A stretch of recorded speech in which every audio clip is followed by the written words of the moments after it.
My message today is called Whole, Perfect, and Complete at the Holidays.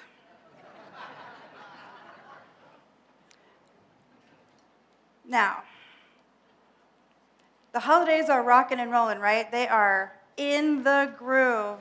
Tonight we've got Hanukkah lights starting. You've probably been to at least one or two holiday gatherings. We've had Thanksgiving, and it's just going to keep ramping up. For friends that are relatively new to New Vision Center, a thing that I would love for you to know is that we support and honor every faith tradition, everything that is life-affirming. And over by the French doors, where they are not lit right now, but when it's not stage setting, you can see them beautifully, we have tables for any holiday. We tend to call them the holiday of lights around here, but we have Hanukkah over there, we have a creche, a nativity scene, we have a table for paganism, for the solstice. If you have a holiday that you celebrate traditionally or in your family of origin around this time of year that we haven't represented, here's my invitation to let us know about it. We can get you a table to decorate because we want to be as inclusive as we possibly can. And whether you are heading to a solstice party or a Christmas party or a Hanukkah party or a Festivus party,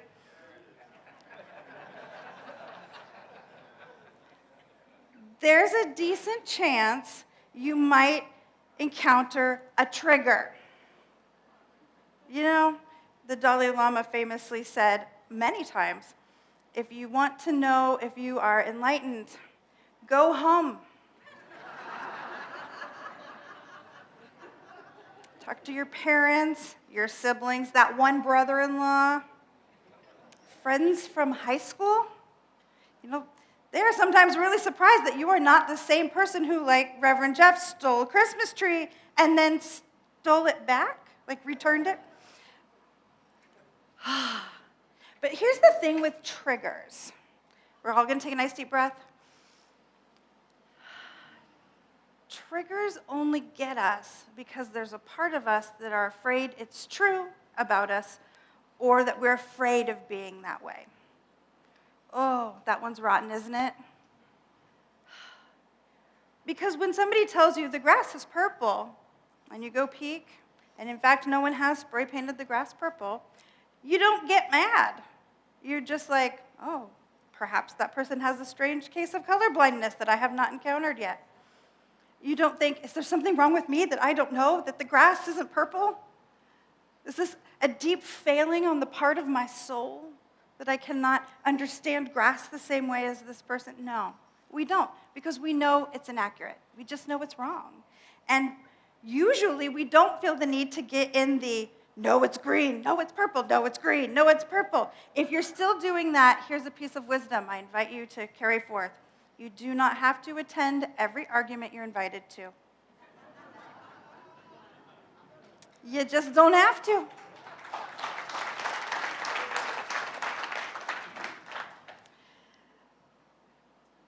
And sometimes the trigger's going to get us, isn't it? It's not just me, right? I'm not the only one that's ever looked up over my mashed potatoes and been tempted to, well, it's me. So throw the mashed potatoes. You're all much more sophisticated than that, I am sure. Nobody ever wanted to stab their sibling with the fork that's next to them. These meals are getting dangerous, friends. So I was really thinking about how much this has changed in me, because that's really, what do I have to draw from? The Science of Mind text, nice quotes on the internet, and what I've personally gone through. And when I came into Science of Mind, I was twitchy. I think twitchy is a fair word. Just on the edge of expecting something to get me. Somebody's coming for me. I'm not respected. I'm not believed. I'm not liked. I'm not wanted. Those triggers were not deeply buried. Those triggers were full on the outside of the Leslie suit. It was not hard to bump into them. My apologies to everyone who did somewhere along the way. I don't think I actually stabbed anyone with a fork. But I might have carried one around for a few years. And a phrase that I had heard 100 million billion times around here at New Vision Center started meaning something different to me. And that phrase was whole, perfect, and complete. You've heard it, right? We say it all the time. I am whole, perfect, and complete. You are whole, perfect, and complete. Everyone is whole, perfect, and complete. And once in a conversation with Daniel Nahmod, who is a New Thought musician, songwriter, who's really, really well known in the movement and just a delightful songwriter, but not a Science of Mind person, said to me, oh, I know what you people in Science of Mind believe. It's fine. You think you're already perfect, and you don't have to do anything to have a better life. You're just perfect, and everybody needs to deal with you even if you're a dick.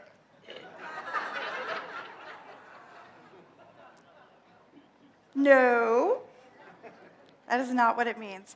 But what it does mean is that there's this spiritual, tangible quality that is built into who we are inherently as people, that when we know it, we can start to relax around all these triggers. And so I want to dig into, what does whole mean? What does perfect mean? What does complete mean in this context? Because it doesn't mean, oh, sweetie, you're perfect. You don't even have to try anymore. You're good. What it means is that God's got us. Spirit has us. We can trust who we are and be safe. So let's talk about it. Let's start with whole. So whole is a spiritual quality that holds this whole thing up. Whole means nothing about you is inherently broken or wrong.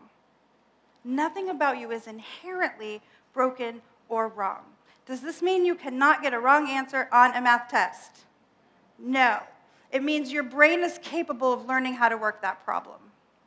Does it mean you cannot have a broken arm? No. It means you were not born seated with broken armness. That arm can heal. There's nothing about you that is inherently broken or wrong. And I invite you to just think back all the times someone you loved or liked or didn't said something that made you think, oh gracious, there's something about me that's just wrong. I just wasn't born with all the right whatever. For me, it was tripped by people saying, why are you like this?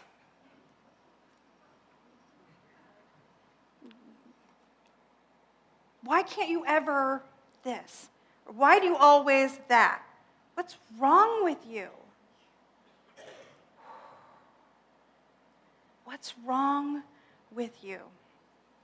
And this becomes especially important to dig into when we're talking about people who have differences that are hardwired. Neurodivergence, mental illness, chronic illness. There's nothing about you that is inherently broken or wrong. And the partner to that statement is, what if what you are is just fine? What if? There's a model of disability education. Usually we're talking about the medical model of disability. Well, someone is disabled because their fill in the blank doesn't fill in the blank. They can't stand, their leg doesn't hold their weight. They can't talk, their brain doesn't communicate with their spinal cord properly to allow that to happen. But there's another model to that, and it is the social model of disability. And it says that at least a portion of why people are disabled, let's break that down, unable to do whatever thing that they seek to do, is because society is built only for the people who do not have that disability, and therefore they are disabled in that circumstance. A really bumpy, rough, gravel, hilly, pitted pathway will disable about a third of the people in this room. I'm one of them. If you use a cane, you might struggle on the road. If you use a wheelchair, you probably are just going to say, forget it, I'm not going on that road. But they paved that path, and suddenly it's accessible for everyone. That actually the way the structure is set up impacts how disabled, how unable to participate somebody might be. And I'm up on this because this is my universe, right? I'm very clear about it. If I had to work 60 hours a week, as Karen and I learned very intimately, it's bad. This body doesn't do that. But in the flex system we created together, when I can work fewer hours and do the pieces that are essential for my role, it works fine. We changed the social model. There is something like that around every place you think you're broken. I'm broken because I don't fit in with this group of people. That group of people will think you're fantastic. I'm broken because I can't learn this thing. Maybe this thing isn't your thing. Find what you want to do. I don't fit in with my family. Make a new family. Find a family of choice. It's not inherent. It's in the system. And you get to be in charge of what system you exist in because you are whole inherently, exactly as you are. If there's something not working for you when you change the system, then you are whole enough to know that you get to learn and grow and expand. But it's not because there's something broken in you. It's because you have the freedom to express. Different isn't just okay. It's glorious. That song, we are glorious. We hear all the time how boring it would be if everybody was the same, and that's true, for sure. But we would have no technology. Because every time some new thing is created, we all think that person's nuts until they prove it can be done. Different is what makes excitement, growth, expansion. Be who you are. Be who you are. Let the chips fall. If somebody falls away, what if that's exactly the right thing to have happen? So a practice that you can carry into this holiday season to help yourself remember is just what I call a micro meditation, a 1-minute meditation, where you say, I am just like my Creator. We are made in the likeness and image of a perfect consciousness. How could anything in any single one of us be broken, inherently broken? That's not how it works. I am made perfect just as I was meant to be. 1 minute here, 1 minute there. Bathroom trips are a great opportunity for a micro meditation. And I know I usually stand up here and tell you it has to be substantial, it has to be substantial. Sometimes a 1-minuter will save us, will help us put the fork down. All right, so if we are whole, if we're buying into the premise that we are spiritually whole, now we get to talk about perfect, the next one in the phrase, perfect. What does perfect mean? It does not mean you're right all the time and you get to win every board game. It means no part of you is outside of the goodness of spirit. See, I'm a subscriber to the school of thought that goes back to the original Aramaic, that the phrase from the Bible, take a breath, where the master teacher Jesus is said to have said, be perfect even as the Father in heaven is perfect. He didn't mean what this culture means by perfect. Error-free, blemish-free, shiny all the time. He was speaking to this idea that the Father in heaven, the consciousness that we call the divine, is all, accepts all. There's nothing that needs to get gotten rid of for you to be enough, for you to be whole. Every part of you, yes, that part of you, the one that rises up when you're like, everything except for the way that I get really jealous. Nope, that part of you too. Everything except for the part where that rage overtakes me. Nope, that part too. Each aspect of who we are comes together to create the whole that is whole. We can't kick parts of ourselves out that we think don't fit. That is brokenness. And so what do we do when we find that there are parts of ourselves that we're less comfortable with? We love them into wholeness. That doesn't mean we make them whole. They're already whole. But we love ourselves enough, all of the parts of ourselves enough, that our consciousness shifts and we can feel the wholeness. We can feel the inherent goodness of who and what we are. I know I've gotten tripped up by this I'm not perfect thing when something comes up like, see, you got to get rid of that. That part of you doesn't work. That's why so-and-so left. That's why you lost that job. Ooh, that one can get me. It can get me. But when I lean into this idea of radical acceptance, accepting every part of myself so completely that I can see my truth, things begin to change. So a Buddhist writer who talks a lot about radical acceptance is Tara Brach. And she said, we use the word self-acceptance because it's a starting point for our inner experience. But what it really trains us to do in a very unconditional way, in a very all-inclusive way, is to embrace all of life. That's what makes it radical. Because if we can hold ourselves in that space, guess what? We can hold other people in that space too. We can see something that is, maybe not my favorite thing and not, need to throw potatoes. We can just let it be. We start to be able to not accept the invitation into the argument. We can see through and say, ooh, wow, he's really triggered today. I will go gentle on him today. Today's not the day for joking around with that one. He needs a tender heart today. Instead of, why is he always messing with me? We see ourselves differently, and so we see everything differently. And so the practice I'd like to leave you with, the micro practice, is, this is a favorite of Reverend Karen's, but we're going to bring it out. The big self-hug with 3 deep breaths.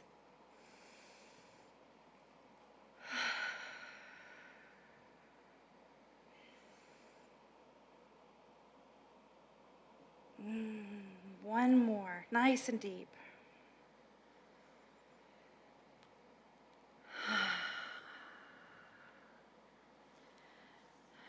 When we remember that we are spiritually perfect, because that is how we are built, we can lean into that love for self. And did you feel how much you softened in just 3 breaths? Oh, it's delightful. And then we get to play with this word complete. What does complete mean in this context? Complete means nothing necessary to be your fullest self is missing. How common is it in our culture to hear people say things like, I'm missing that part. I wasn't born with that part. I say it all the time. I wasn't born with the capacity to be embarrassed. To my parents' great dismay. I had a fight with a really good friend in, I think, junior year of high school because we were somewhere, and shock, I was being loud. I know, everyone's so surprised. And she said, oh my God, you're embarrassing me. You have to be more quiet. And I was like, I'm an embarrassment? I'm sure I was loud about being an embarrassment too. And she was like, no, you're not an embarrassment. You're embarrassing. And we went rounds and rounds. We are in our 50s now. We still bring out this old argument to talk it through. I was born without that peace. And thankfully, I was also born without the peace to be concerned about it. So we're all good.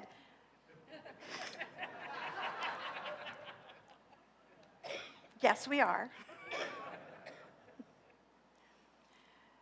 Whatever you needed to be born with, to be the full you, is already there. I promise. It was built into who you are. And whatever you don't have was not put there specifically so you can be who you need to be. There are people that are too afraid to get up and talk in front of crowds because they're embarrassed. That could never be me. There are people who would never make the big movements and the silly jokes and the whatever dance moves I do up here sometimes because it would be embarrassing. Not me. I don't have that gene. I don't have that piece. So that I can be all the way and fully who I am, how I am up here. And presumably it's working for at least some of you because y'all do keep coming back. And I speak about half the time. So I'm just going to decide that that's working out. Hey, that's a thing you can do. You can just decide that's working out. You can decide, I don't need to know what somebody else thinks about it. Or I can hear what somebody else thinks and just decide, they get to think that. That's fine. It's not a problem. It's not a problem, because here's the deal. You don't need anyone's approval. Ooh. Anyone's. You do not need anyone's approval. You don't even need God's approval, because God doesn't work like that. You're either 100% approved of already, or that's not a thing, depending on how you conceive of the divine. But we don't believe in a divinity that would ever see any of us as coming short. It built us according to its likeness and image.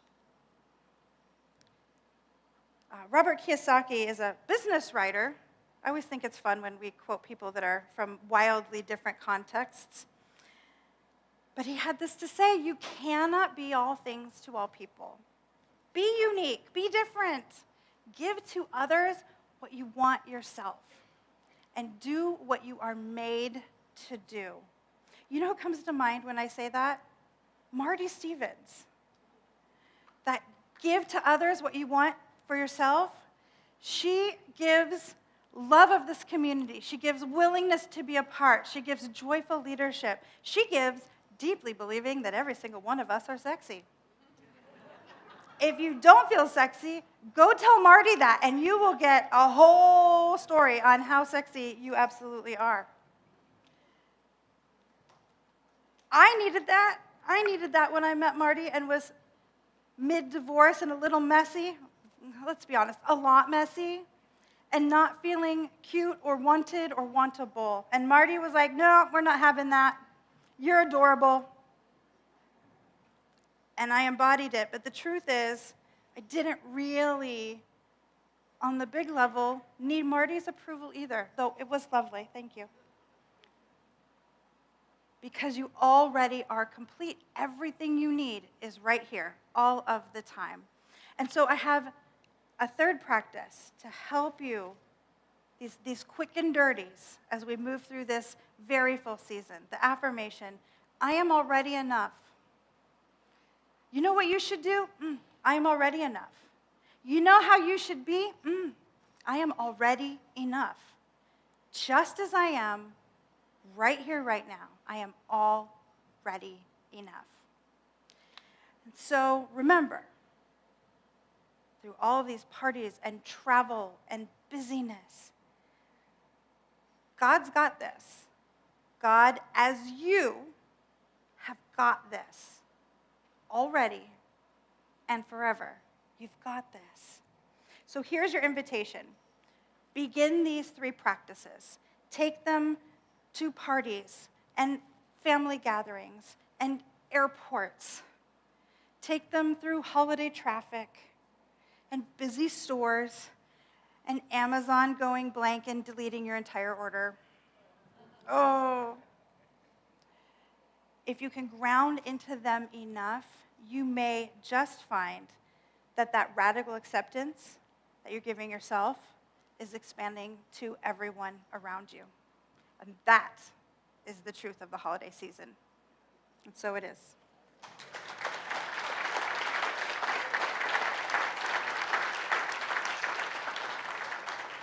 Let's take this into some prayer. How delightful it is to simply remember that right where we are, Spirit is. In the very center of each of our hearts, Spirit abides. In the thoughts we think, Spirit's wisdom is speaking. In the decisions we're making, Spirit's yes is right there lifting us up. That there is no one within the sound of my voice that is outside of that infinite love of God. There is no one within the sound of my voice, not a single one, that is not the light and the love of the divine itself. And so we just say yes. We say yes to the healing, to the laying down of triggers. We say yes to the opening up of our understanding of our own good. We say yes to simply letting invitations to arguments flutter to the ground in a little flutter of grace. we can be the place where love starts. We are already enough. We are already more than enough. And I'm so grateful to know this truth for and with each one of us as we just let it be and say, and so it is.